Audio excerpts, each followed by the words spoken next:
എല്ലാവർക്കും നമസ്കാരം. മീനു ടോക്കീസിൻ്റെ പുതിയൊരു വീഡിയോയിലേക്ക് സ്വാഗതം. കേന്ദ്ര സർക്കാരിൻ്റെ കീഴിൽ SSC വഴി കമ്പൈൻഡ് ഗ്രാജുവേറ്റ് ലെവൽ എക്സാമിനേഷൻ്റെ നോട്ടിഫിക്കേഷൻ വന്നിട്ടുണ്ടായിരുന്നു. അതായത് ഗവൺമെൻറ് ഓഫ് ഇന്ത്യയുടെ കീഴിൽ ഒരുപാട് തസ്തികകൾ ജോലി ചെയ്യാൻ കഴിയുന്നതാണ്. എക്സാമിന് നോട്ടിഫിക്കേഷനാണ് വന്നത്. അപേക്ഷിക്കേണ്ട അവസാന തീയതി ജൂലൈ 24 നാളെയാണ് അവസാന തീയതി. അപ്പോൾ ഇത് അപേക്ഷിക്കാനായിട്ട് ഇനിയും നിങ്ങൾ അപേക്ഷിച്ചില്ലെങ്കിൽ മറക്കണ്ട. കാരണം കേന്ദ്ര സർക്കാരിൻ്റെ കീഴിൽ ഒരുപാട് തസ്തികകളിൽ ജോലി ചെയ്യാനായിട്ട് കഴിയുന്നതായിരിക്കും. അപ്പോൾ നമുക്ക് ഈ ജോലി ഡീറ്റെയിൽസ് നോക്കാം. അതിനു മുന്നേ നിങ്ങൾ ഈ ചാനൽ ആദ്യമായിട്ടാണ് കാണുന്നതെന്നുണ്ടെങ്കിൽ ഡെയിലി ഇതുപോലുള്ള ജോബ് വേക്കൻസി അറിയാൻ ഇപ്പോൾ തന്നെ ഈ ചാനൽ സബ്സ്ക്രൈബ് ചെയ്യുക. സ്റ്റാഫ് സെലക്ഷൻ കമ്മീഷൻ ഇപ്പോൾ കമ്പൈൻഡ് ഗ്രാജുവേറ്റ് ലെവൽ എക്സാമിനേഷൻ നോട്ടിഫിക്കേഷനാണ് കൊണ്ടുവന്നിരിക്കുന്നത്. ഓൺലൈനായിട്ട് അപേക്ഷിക്കേണ്ട അവസാന ഡേറ്റ് എന്ന് പറയുന്നത് നാളെയാണ്, ജൂലൈ 24. ഓൺലൈൻ പേയ്മെൻറ്റ് അടയ്ക്കേണ്ട അവസാന തീയതി ജൂലൈ 25. അപേക്ഷിക്കേണ്ട സൈറ്റ് ssc.gov.in. 2 ഘട്ടമായിട്ടാണ് എക്സാം വരുന്നത്. ആദ്യം വരുന്നത് സെപ്റ്റംബർ ഒക്ടോബർ മാസങ്ങളിലായിരിക്കും. രണ്ടാമത്തെ എക്സാം ഡിസംബർ മാസത്തിലായിരിക്കും വരുന്നത്. SSC വഴി ഗ്രൂപ്പ് B, ഗ്രൂപ്പ് C തസ്തികകളിലേക്കാണ് ഇപ്പോൾ അപേക്ഷ വിളിച്ചിരിക്കുന്നത്. വനിതകൾക്കും അപേക്ഷിക്കാനായിട്ട് കഴിയുന്നതാണ്. ഇവിടെ നമുക്ക് ഓരോ തസ്തികയും അതിൻ്റെ ക്വാളിഫിക്കേഷനും ഡിപ്പാർട്ട്മെൻറ്റും ഒക്കെ നോക്കാം. ആദ്യം വരുന്നത് അസിസ്റ്റൻറ്റ് സെക്ഷൻ ഓഫീസറാണ്. അത് തന്നെ ഒരു 7 ഡിപ്പാർട്ട്മെൻറ്റിലേക്ക് വരുന്നുണ്ട്. ഏതൊക്കെ ഡിപ്പാർട്ട്മെൻ്റ് ആണെന്ന് നോക്കാം. ഫസ്റ്റ് സെൻട്രൽ സെക്രട്ടേറിയറ്റ് സർവീസ്, പിന്നെ intelligence bureau, ministry of railway, ministry of external affairs, AFHQ, ministry of electronics and information technology, അതുപോലെ other ministry or department or ഓർഗനൈസേഷൻസിലേക്ക് അസിസ്റ്റൻറ്റ് സെക്ഷൻ ഓഫീസർ തസ്തികയിലേക്ക് അപേക്ഷ വിളിച്ചിട്ടുണ്ട്. ഇനി ഓരോന്നിൻ്റെയും ഏജ് ലിമിറ്റ് നോക്കാം. സെൻട്രൽ സെക്രട്ടേറിയറ്റ് സർവീസിലേക്ക് 20 മുതൽ 30 വയസ്സ് വരെയാണ്. ഇൻ്റലിജൻസ് ബ്യൂറോ ആണെങ്കിൽ 18 മുതൽ 30 വയസ്സ് വരെയാണ്. മിനിസ്ട്രി ഓഫ് റെയിൽവേയിലേക്ക് വരുമ്പോഴത്തേക്കും 20 മുതൽ 30 വയസ്സ് വരെയാണ്. മിനിസ്ട്രി ഓഫ് എക്സ്റ്റേണൽ അഫയേഴ്സ് 20 മുതൽ 30 വയസ്സ് വരെ. AFHQ 20 മുതൽ 30 വയസ്സ് വരെയാണ്. ഇനി ministry of electronics and information technology ആണെന്നുണ്ടെങ്കിൽ 18 മുതൽ 30 വയസ്സ് വരെയാണ്. അതുപോലെ അതർ മിനിസ്ട്രി ഓഫ് ഡിപ്പാർട്ട്മെൻറ്റ് ആണെന്നുണ്ടെങ്കിൽ 18 മുതൽ 30 വയസ്സ് വരെയാണ് പ്രായപരിധി വരുന്നത്. ഇനി അടുത്ത തസ്തിക ഇൻസ്പെക്ടർ ഓഫ് ഇൻകം ടാക്സ് ആണ്. ഗ്രൂപ്പ് C ആണ് വരുന്നത്. ഡിപ്പാർട്ട്മെൻറ്റ് CBDT ആണ്. പ്രായപരിധി 18 മുതൽ 30 വയസ്സ് വരെയാണ്. അടുത്ത ഡിപ്പാർട്ട്മെൻറ്റ് CBIC ആണ്. 3 ഡിപ്പാർട്ട്മെൻറ്റാണ് വരുന്നത്. Inspector central excise, inspector preventive officer, inspector examiner ആണ് വരുന്നത്. പ്രായപരിധി 18 മുതൽ 30 വയസ്സ് വരെയാണ്. അടുത്ത തസ്തിക അസിസ്റ്റൻറ്റ് എൻഫോഴ്സ്മെൻറ്റ് ഓഫീസറാണ്. Department directorate of enforcement, department of revenue ആണ്. പ്രായപരിധി 18 മുതൽ 30 വയസ്സ് വരെയാണ്. Sub inspector central bureau of investigation. അടുത്ത പോസ്റ്റ് ഇൻസ്പെക്ടർ പോസ്റ്റാണ്. Department of post, ministry of കമ്മ്യൂണിക്കേഷൻ്റെ കീഴിലാണ്. പ്രായപരിധി 18 മുതൽ 30 വയസ്സ് വരെയാണ്.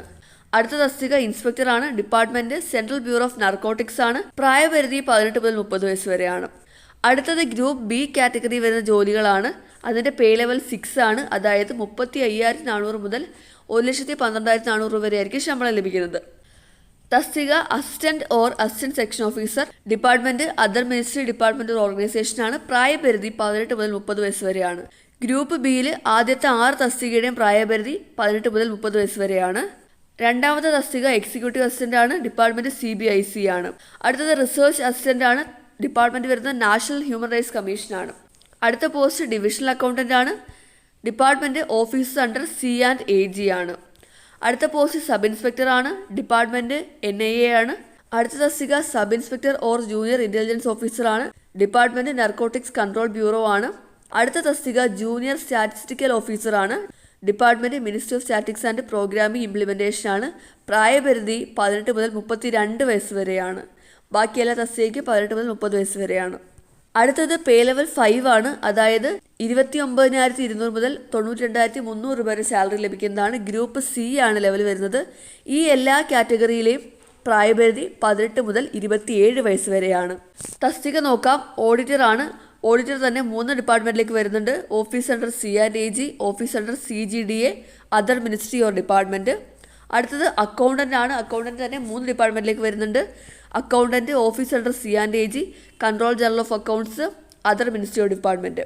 അടുത്തതായിട്ട് പേ ലെവൽ 4 ആണ്. അതായത് ഗ്രൂപ്പ് C ആണ് വരുന്നത്. എല്ലാ പോസ്റ്റുകളിലെയും പ്രായപരിധി 18 മുതൽ 27 വയസ്സ് വരെയാണ്. തസ്തിക നോക്കാം. പോസ്റ്റൽ അസിസ്റ്റന്റ് അല്ലെങ്കിൽ സോർട്ടിംഗ് അസിസ്റ്റന്റ് ആണ്. Department of post, ministry of കമ്മ്യൂണിക്കേഷൻ്റെ കീഴിലാണ് വരുന്നത്. അടുത്ത പോസ്റ്റ് സീനിയർ സെക്രട്ടേറിയറ്റ് അസിസ്റ്റന്റ് അല്ലെങ്കിൽ അപ്പർ ഡിവിഷണൽ ക്ലർക്കാണ്. ഡിപ്പാർട്ട്മെൻറ്റ് സെൻട്രൽ ഗവൺമെൻറ് ഓഫീസാണ്. അടുത്തതായിട്ട് സീനിയർ അഡ്മിനിസ്ട്രേറ്റീവ് അസിസ്റ്റന്റ് തസ്തികയാണ്. Department military engineering service, ministry of defence ആണ്. അടുത്ത തസ്തിക വരുന്നത് ടാക്സ് അസിസ്റ്റന്റ് ആണ്. ഡിപ്പാർട്ട്മെന്റ് CBDTയും CBICയും ആണ്. ലാസ്റ്റ് പോസ്റ്റ് വരുന്നത് സബ് ഇൻസ്പെക്ടർ ആണ്. Department central bureau of narcotics, ministry of ഫിനാൻസിന്റെ കീഴിലാണ്.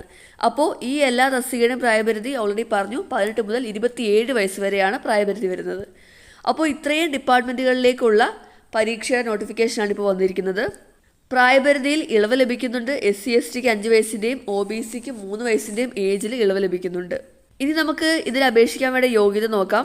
ഇതിൽ junior statistical officer, statistical investigator grade 2, അതുപോലെ research assistant in national human rights commission ഒഴിച്ചിട്ടുള്ള ബാക്കി എല്ലാ തസ്തികയ്ക്കും ഏതെങ്കിലും ഒരു ഡിഗ്രി ഉണ്ടെങ്കിൽ അപേക്ഷിക്കാവുന്നതാണ്.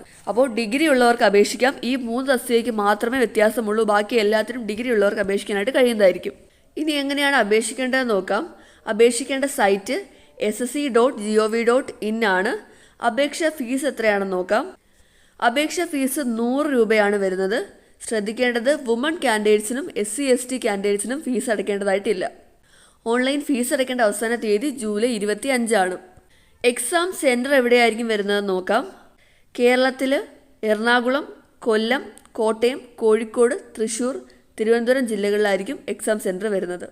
അപ്പോൾ കേന്ദ്ര സർക്കാരിൻ്റെ കീഴിൽ വിവിധ തസ്തികകളിൽ ജോലി നേടാൻ ആഗ്രഹിക്കുന്നവർക്ക് ഇപ്പോൾ ഈ എക്സാമിന് അപ്ലൈ ചെയ്യാവുന്നതാണ്. ഒരുപാട് തസ്തികകളിൽ നല്ല ശമ്പളത്തിൽ ജോലി ലഭിക്കുന്നതാണ്. നിങ്ങൾക്ക് വേണ്ട യോഗ്യത ഡിഗ്രി മാത്രമാണ്. ഡിഗ്രി ഉള്ളവർക്ക് അപേക്ഷിക്കാവുന്നതാണ്. അപ്പോൾ താല്പര്യമുള്ളവർ അപേക്ഷിക്കുക. അപേക്ഷിക്കേണ്ട സൈറ്റ് എന്ന് പറയുന്നത് ssc.gov.in ആണ്. അപേക്ഷിക്കേണ്ട അവസാന തീയതി ജൂലൈ 24 ആണ്. അപ്പോൾ മറക്കാതെ അപേക്ഷിക്കേണ്ടതാണ്. നാളെയാണ് ലാസ്റ്റ് ഡേറ്റ് വരുന്നത്. അതുപോലെ എക്സാം വരുന്നത് സെപ്റ്റംബർ, ഒക്ടോബർ മാസത്തിലും അതുപോലെ ഡിസംബർ മാസത്തിലായിരിക്കും രണ്ടാമത്തെ എക്സാം വരുന്നത്. അപ്പോൾ താല്പര്യമുള്ളവർ അപേക്ഷിക്കുക.